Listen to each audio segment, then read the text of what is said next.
시청자 여러분 안녕하십니까? 출발 성공 투자 박민영입니다. 안녕하세요. 김수정입니다. 간밤 뉴욕 증시 연이틀 약세로 마감을 지었습니다. 연준 위원들의 강경한 매파적인 발언과 또 고용 보고서 발표를 하루 앞두고 이렇게 시장이 약한 흐름을 나타낸 건데요.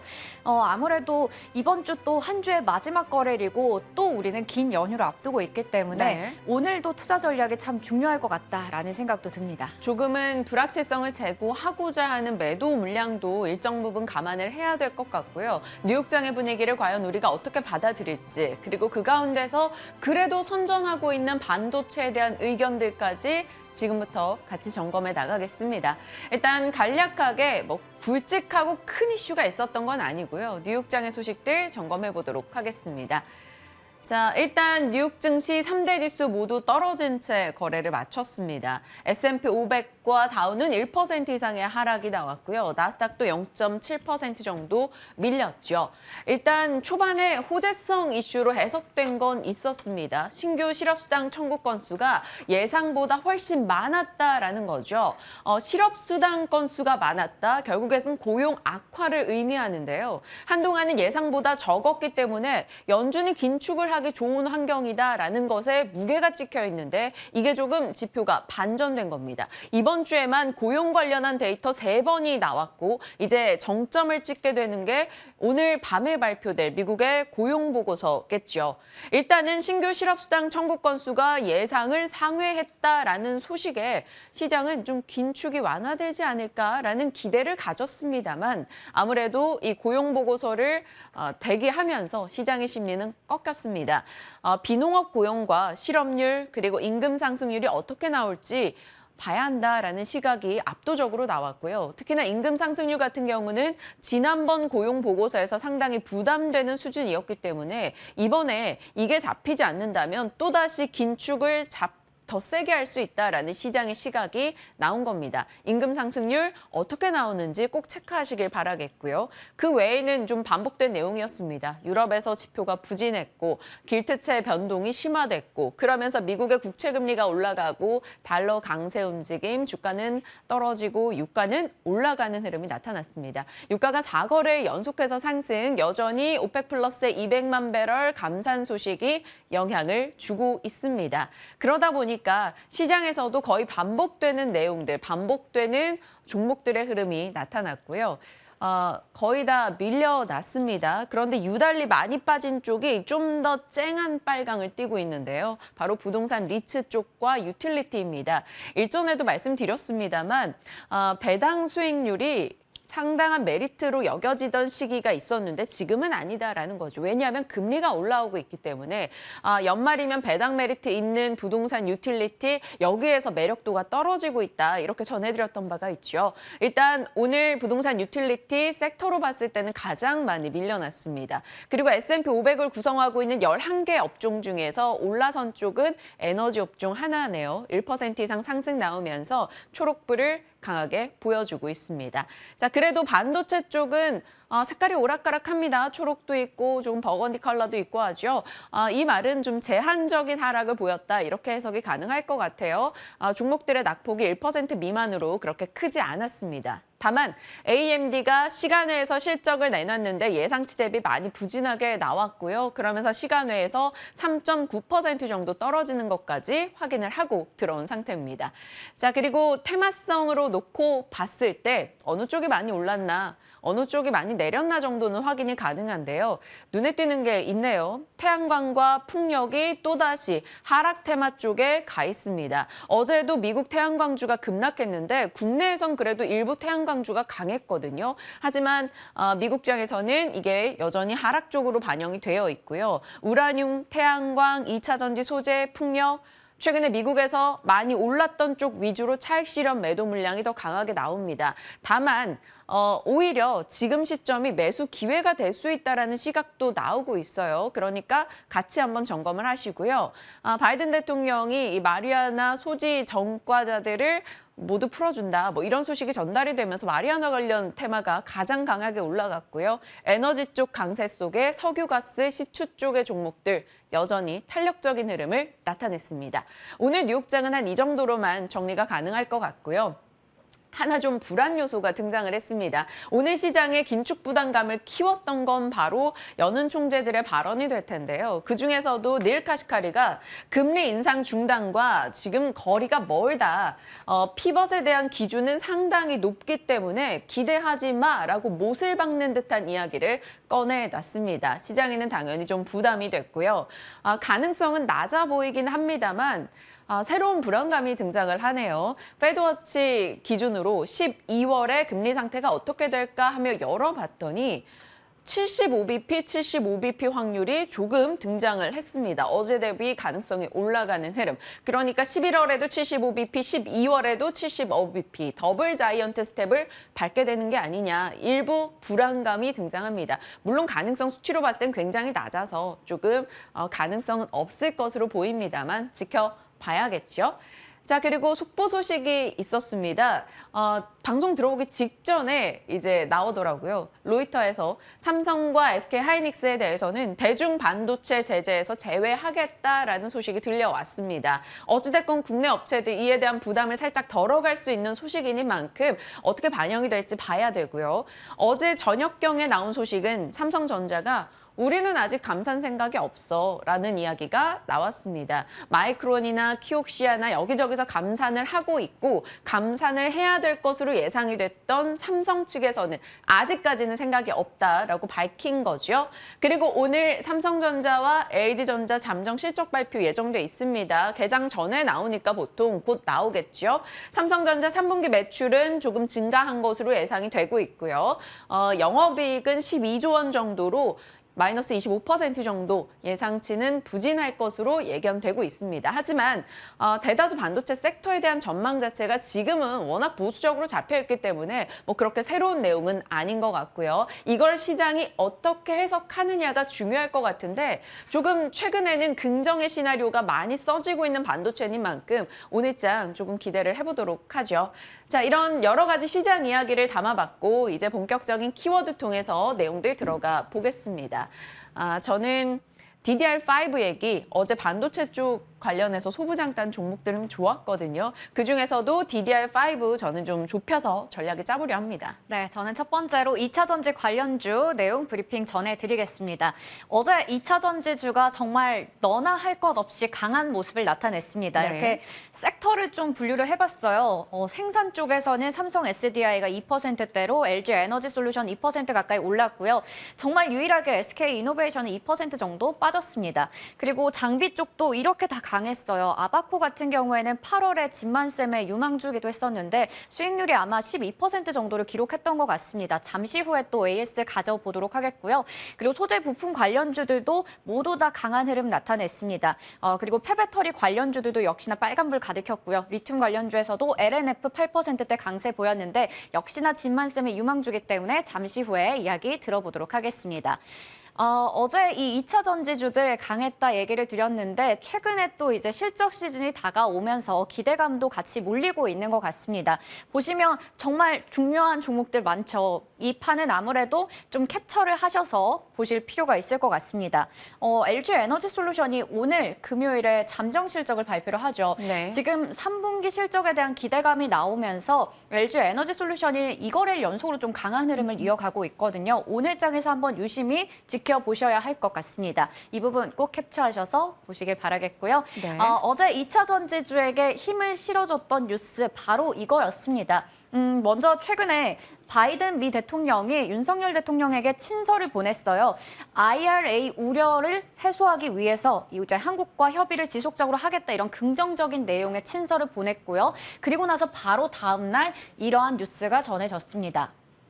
미국의 재무부와 국세청에서 전기차 보조금 등 이 IRA의 세부 규정을 마련하는 절차에 들어갔는데 여기서 11월 4일까지 대중의 의견을 수렴하겠다라고 얘기를 하면서 세부 의견 요청서를 공개를 했습니다. 이 중에서도 한국에게 가장 의미가 있는 부분이 바로 전기차 보조금 관련된 내용이겠죠. 관련해서 이렇게 세부 의견서가 나왔는데요. 보시면 크게 세 가지가 있었습니다. 볼만한 게 북미 최종 조립에서 최종 조립의 정의, 북미 그리고 북미를 포함한 지역에서 북미 포함 지역이라는 이 명칭 자체를 좀 명확하게 할 필요가 있다라는 부분을 얘기했고요. 해외 우려 대상 기관의 정의도 명확하게 할 필요가 있다는 이야기를 짚고 있었습니다. 그래서 전기차 보조금 지급 대상에서 제외됐던 국내 현대차를 비롯해서 한국 자동차 업체들의 차별 논란이 해소될 수 있다라는 가능성이 제기되면서 어제 2차 전지주들이 환하게 웃었습니다.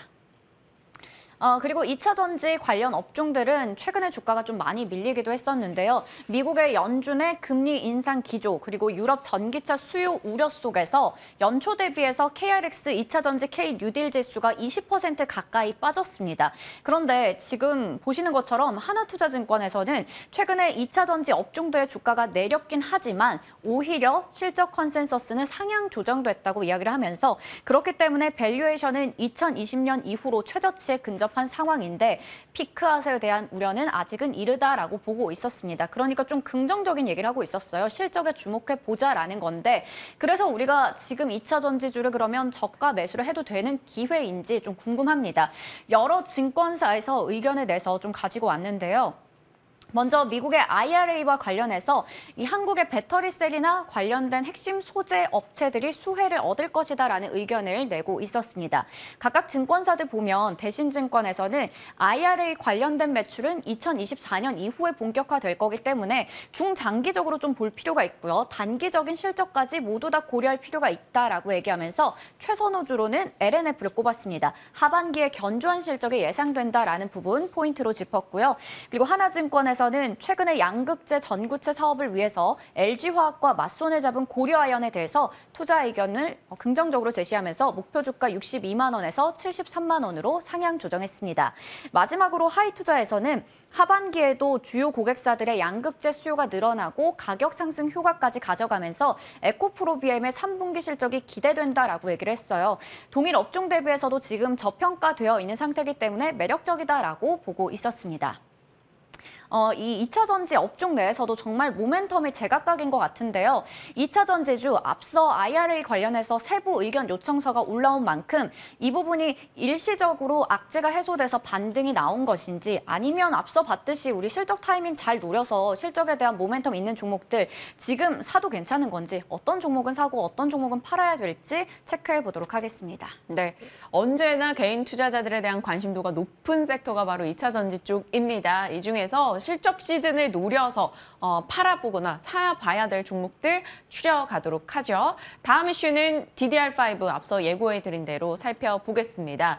DDR5 이야기 하기 전에 제가 자주 보여드리고 또 업데이트해서 함께 나누는 내용인데요. 우리가 IT, 전기, 전자 쪽을 투자하실 땐 언제나 애플, 테슬라, 삼성, 인텔 이슈들을 점검하셔야 됩니다. 이 종목이 왜 올랐지 하면 일단 이 키워드들을 포털 사이트에 쳐보시면 관련한 뉴스를 검색을 하는 겁니다. 일단 관련해서 각 테마, 각 이슈별로 영향을 받는 부분들 IT 쪽을 정리를 한 거고요. 오늘은 인텔 쪽의 이슈를 타고 DDR5로 들어가서 관련한 부품주들 이야기 좀 나눠보도록 하겠습니다. 인텔의 사파이어 래피즈 많이들 들어보셨을 것 같아요. 저도 정말 작년부터 몇 번의 브리핑을 했는지 모릅니다. 양치기 소년이죠.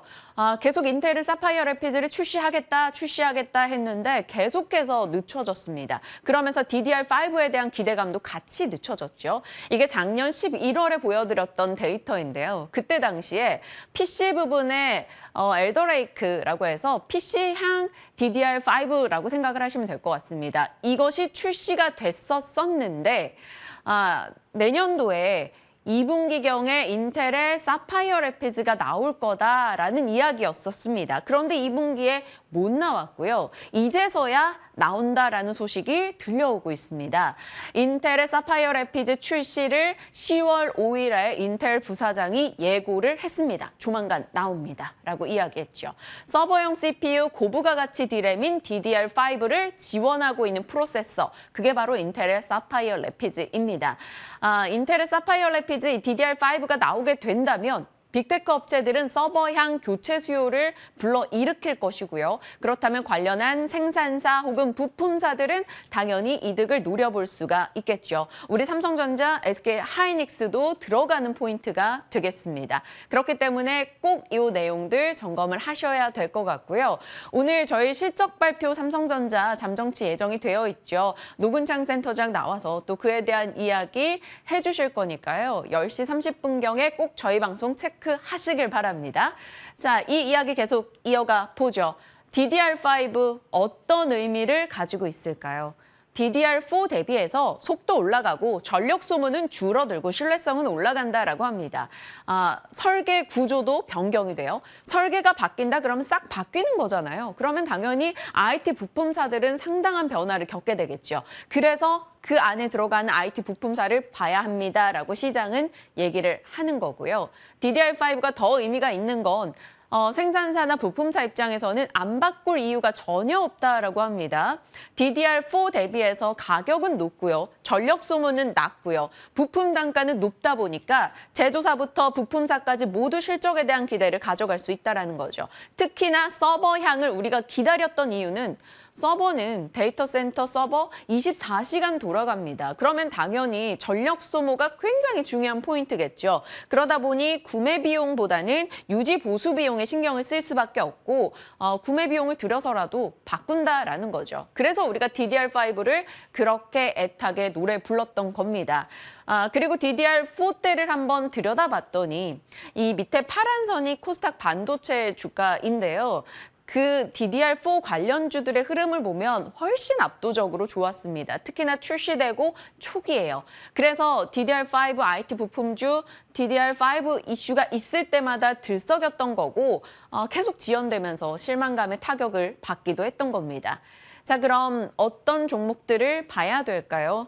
이게 DDR5 관련해서 엮이고 있는 시장의 종목들이고요. 노란색으로 표시된 것은 관련한 매출 비중이 더 높은 업체들입니다. 그래서 DDR5 얘기가 나올 때마다 훨씬 더 좀 좋은 시세를 기록하기도 했는데요.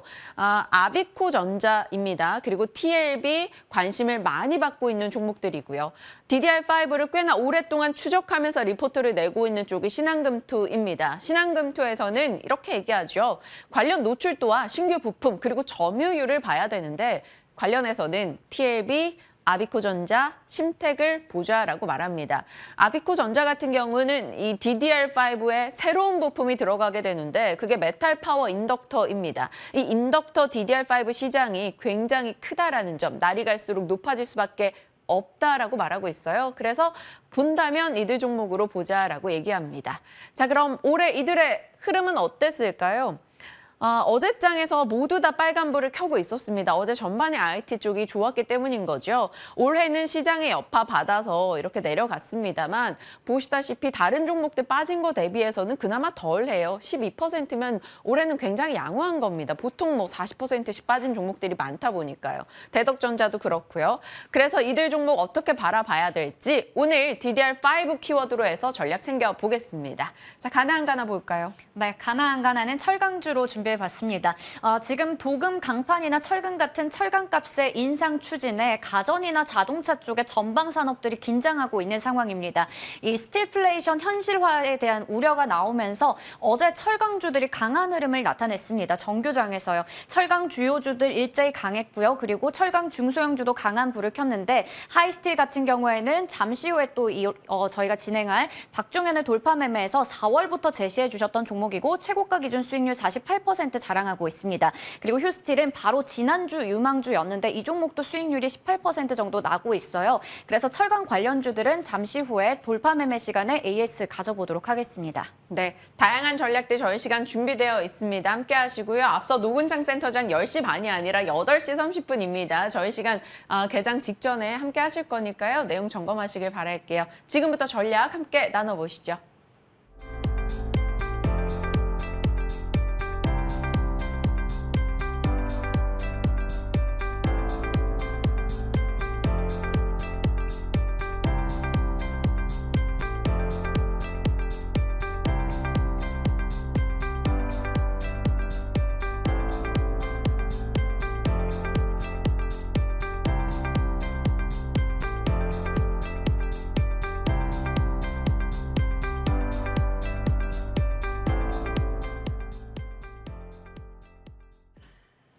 시장에 대한 이야기 이어가도록 하겠습니다. 긴축 불안 그리고 반도체의 버티는 흐름 이 가운데서 우리는 어떤 방향을 설정해야 될지 진만쌤과 이야기 나눕니다. 어서 오세요. 네, 안녕하세요. 네. 네일 카시카리 발언 때문일까요? 긴축에 대한 불안감이 시장을 또 영향을 줬습니다.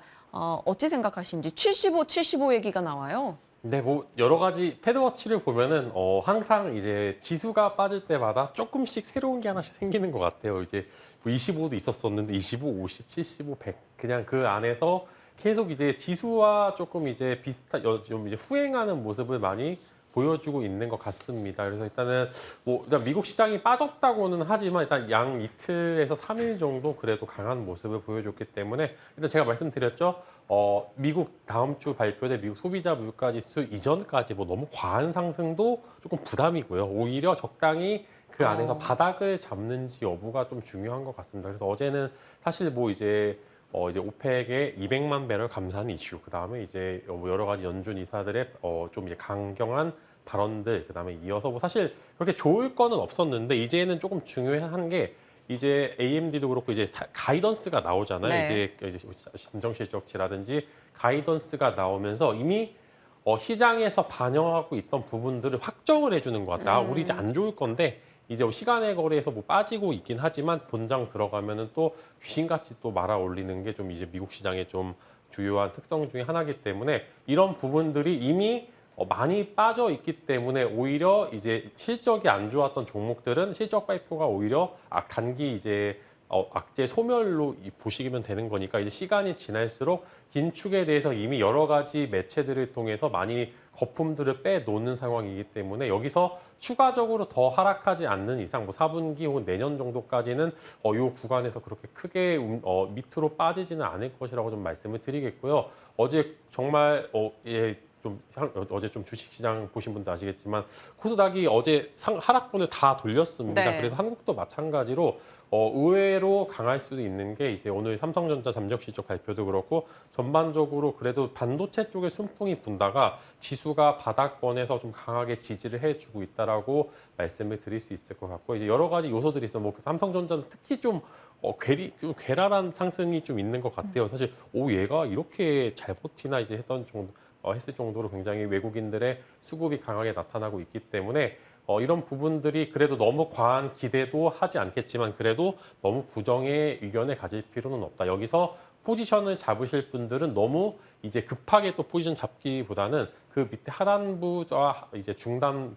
정도 사이에서 기회를 계속 줄 거기 때문에 다음 주 목요일 이전까지 포지션을 구축을 해 놓는 게 우선적으로 좀 필요하다라는 말씀을 드릴 수 있을 것 같습니다. 일단 뭐 미국의 대중 제재에서 삼성전자와 하이닉스를 제했다라는 것도 반도체에는 상당히 우호적인 이슈이니까요. 그 영향 받아서 우리 지수도 잘 견뎌주길 바라보겠습니다.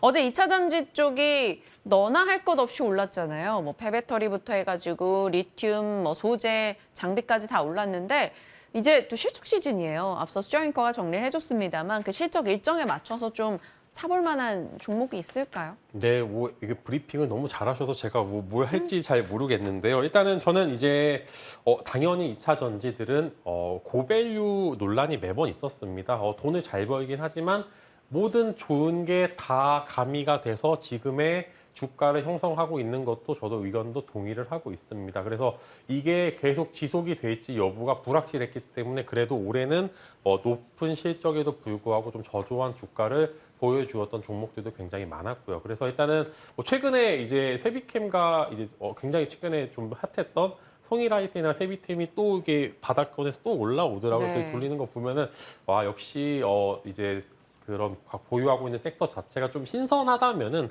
또 금방 돌림목에서 잘 돌리는 것 같습니다. 그래서 저는 이제 두 가지 포인트로 접근을 하는 게 좋을 것 같고요. 실적이 좋았던 기업들이 이 실적을 계속적으로 이제 꺾이지 않고 성장세를 유지하는지 여부. 그다음에 두 번째는 실적이 좋지 않았던 기업들이 흑자 혹은 턴어라운드 하는 종목들을 위주로 한번 이제 두 가지를 좀 나눠서 한번 보시면 좋을 것 같고요. 일단 셀업체는 삼성 SDI입니다. 뭐 LG 에너지 솔루션도 굉장히 좋겠죠. 일단 같지만 돈을 잘 벌었던 기업은 삼성 SDI인 것 같습니다. 워낙 안 좋았음에도 지수가 안 좋았음에도 불구하고 바닥권이 딱 정해져 있는 기업인 것 같습니다. 근데 여기서 추가적으로 공장 증설도 조금씩 하고 있고 그다음에 영업이익률이 정말 어마어마하다는 이야기가 들리고 있기 때문에 돈 잘 버는 기업들이 경기 침체 구간에서는 좋을 것 같다. 그다음에 LNF 다들 좋다고 하고 있습니다. 근데 네. 실제로 좋습니다. 근데 이게 IRA 법안까지 같이 좀 어느 정도 베니핏을 받는다면은 모아가는 데는 사실 두려워할 필요는 없다고 생각을 하고 있고요. 지수의 문제지 종목의 문제는 전혀 아니기 때문에 LNF는 매번 저점에 잘 잡으시는 분들께서 깨서는 항상 수익을 줬던 기업이기 때문에 한번 집중을 해보시면 좋을 것 같고요. 그다음에 이제 반대로 좀 이제 성적이 안 좋았는데 좋아질 기업들 SK이노베이션과 엔캠입니다. 일단 SK이노베이션은 원유 가격 상승으로 인해서 실적은 좋았는데 이 부분을 사실 전혀 반영을 해주진 않는 것 같습니다. 하지만 중요한 거는 배터리 부분의 흑자가 과연 언제쯤 나올지 SK온이 과연 얼마만큼의 퍼포먼스를 보여줄지 여부를 체크를 해보시면 좋을 것 같고요. 그다음에 이어서 엔캠입니다. 엔캠은 사실 시총 대비해서 돈을 못 버는 기업입니다. 2차 전지들이 다들 돈 쓸어 담기 급급함에도 엔캠은 매번 적자를 지속하는 모습을 보여주었는데요. 올해는 올해는 이제 3분기 때는 드디어 흑자 전환에 성공했다는 그런 이야기도 들리고요. 미국 공장에 대한 베니핏이 계속적으로 부각을 받는 상황에서 유럽 헝가리 공장에 대한 베니핏까지 가지고 있기 때문에 흑자 전환 기대 기업으로는 SK이노베이션과 엔캠 두 종목을 한번 집중을 해보시면 좋을 것 같습니다. 네. 실적 시즌이 보니까 2차 전지 이 종목들이 다 10월 말, 11월 초에 있어요. 그럼 지금부터 조금씩 모아가야 될까요? 아니면 그 실적을 보고 담아가야 될까요? 사실 이제 실적 시즌 때는 항상 그랬던 것 같습니다. 이제 실적이 좋을 것으로 기대되는 기업들은 실적 발표일 맞춰서 쭉 올랐다가 실적 발표일 날 폭삭. 그다음에 오히려 이제 흑자가 기대되는 기업들은 계속 이제 어느 일정 구간을 유지를 하고 있다가 실적 발표 때 확 올라가는 모습을 보여주고 있었는데 저라면은 이제 반대로 이제 실적 시즌 이제 실적이 좋은 기업들 같은 경우에는 지금부터 모아가기 좋은 것 같고요. 이제 실적이 안 좋은 기업들은 오히려 이제 이후에 들어가시는 것도 괜찮을 것이라는 의견으로 대신하도록 하겠습니다. 네, 관련한 투자 전략 참고하시길 바랍니다. 지금 제작진에서는 저희의 키 차이에 대해서 몹시 고민을 하고 있는데요. 제가 유달리 오늘 좀 작게 보이나 봐요. 살짝 발을 들어보도록 하겠습니다. 자, DDR5 다음 이슈로 잡았는데 키워드를 보니까 진만쌤은 이미 답변을 이쪽으로 잡으셨구나라는 생각이 들었어요. DDR5에서도 뭐 수동 부품 있고 기판 있고 막 이러잖아요. 그런데 기판주에 대해서 좀 더 크게 보시는 거예요? 네, 이제 오랜만에 또 이제 박기판님과 다시 이제 기판주를 다뤄보게 되었는데요.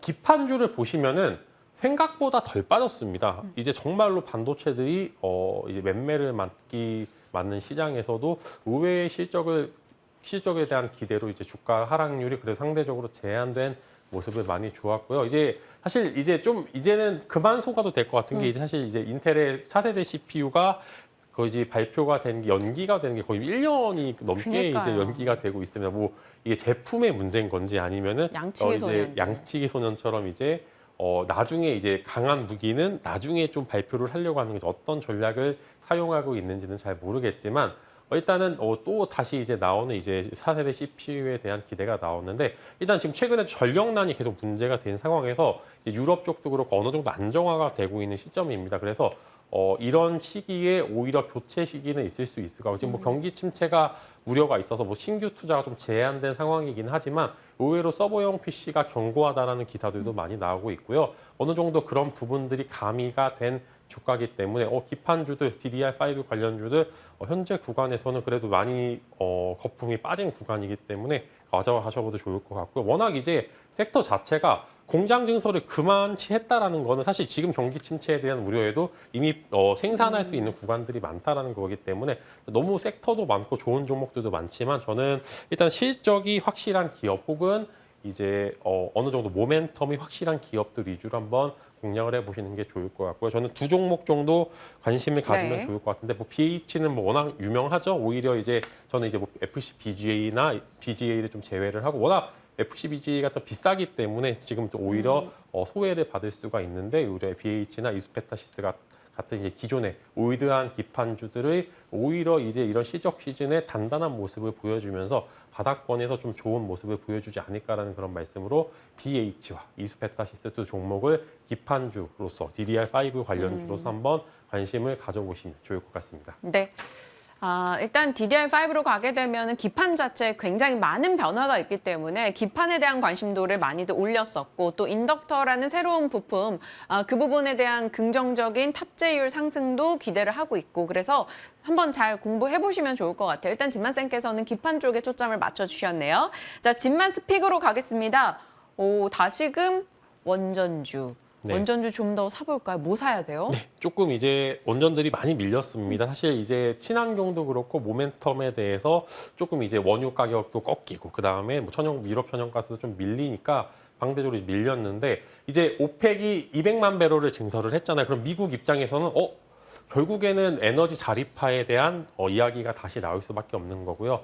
이제 어느 정도 원유 관련해서 이슈가 있을 때마다 친환경들이 조금씩 수혜를 받는 모습도 보여주었기 때문에 이제 그 안에서 원전 여러 가지 이슈들이 있습니다. 이제 11월에 빈살만 왕세자가 방한을 하고 있기 때문에 어느 정도 바닥권을 잘 잡는데 바닥권에서 어떤 종목을 잡는지 여부가 굉장히 중요한 것 같고 어느 정도 이제 전체적인 섹터가 다 좀 안정권에 들어선 것 같습니다. 여기서 종목별로 선정하는 여부가 중요한 것을 제외하고는 지금 그 구간에서는 뭐 추가 매수를 현재 다만 원전주는 거의 다 하나씩 다 물려 계실 것으로 생각이 되기 때문에 기존에 보유하고 있는 종목들을 추가 매수하는 시간으로 삼으셔도 될 것 같고요. 이제 이번 주에서 다음 주까지는 만약에 신규 매수를 하기 딱 좋은 이제 기업들이 있는데 이제 좀 생소하긴 하지만 그래도 수산 인더스트리와 이제 BHI라는 이제 두 종목 같은 경우에는 유난히 기술적인 부분들에 있어서 조금 이제 바닥권을 딱 굉장히 잘 이제 유지를 하고 있기 때문에 이제 그 안에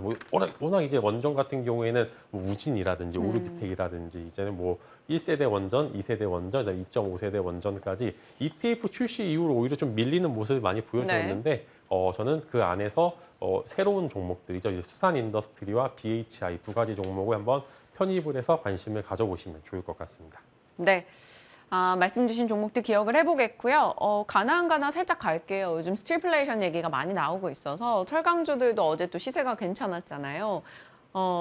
어떤 거 담으시겠어요? 아니면 네. 안 담으시겠어요? 저는 이제 시세는 조금 나온 것 같은 게 이제 유럽 전기 가격들이 지금 많이 좀 하락을 하고 있는 네. 것 같은데 이렇게 되면 이제 유럽의 재련 업체들이 공장을 다시 가동을 할 수도 있습니다. 그렇게 되면은 이제 지금 포스코 쪽에서 나오는 인플레이션은 아직 영향이 있을 것으로 생각이 되는데 이제 유럽 쪽에서 나오는 이제 뭐 알루미늄이라든지 이런 멈췄던 공장들이 재가동되면서 조금 이제 비철금속 내에서도 좀 희비가 많이 발릴 것 같습니다. 그래서 사실 이것을 알고 들어가기는 조금 어려운 것 같은데 전반적으로 다음 주 초 중순까지는 그래도 스틸플레이션에 대한 종목들의 기술적인 부분들이 마지막 불꽃을 태우지 않을까. 근데 그래서 신규 매수는 사실 좀 부담스러운 자리이긴 하지만 기존에 물려 계신 분들께서는 한 번 정도 탈출 기회가 주어질 것 같기 때문에 한 번 정도 탈출을 노려보시고 이제 만약에 조금 트레이딩 자신이 있는 분들께서는 바닥권에서 다시 추가 매수를 하셔서 탈출할 때 조금 더 수익을 보고 나오시는 전략을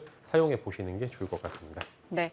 뭐 시기적인 타이밍을 잡거나 혹은 좀 각 흐름별로 대응을 해야 되는 전략까지 좀 자세하게 얘기해 주시니까요. 오늘 말씀 주셨던 내용들 한 번 더 복기해 보시길 바랍니다. 진만쌤과 또 한 주 마무리 전략 챙겨봤습니다. 고맙습니다.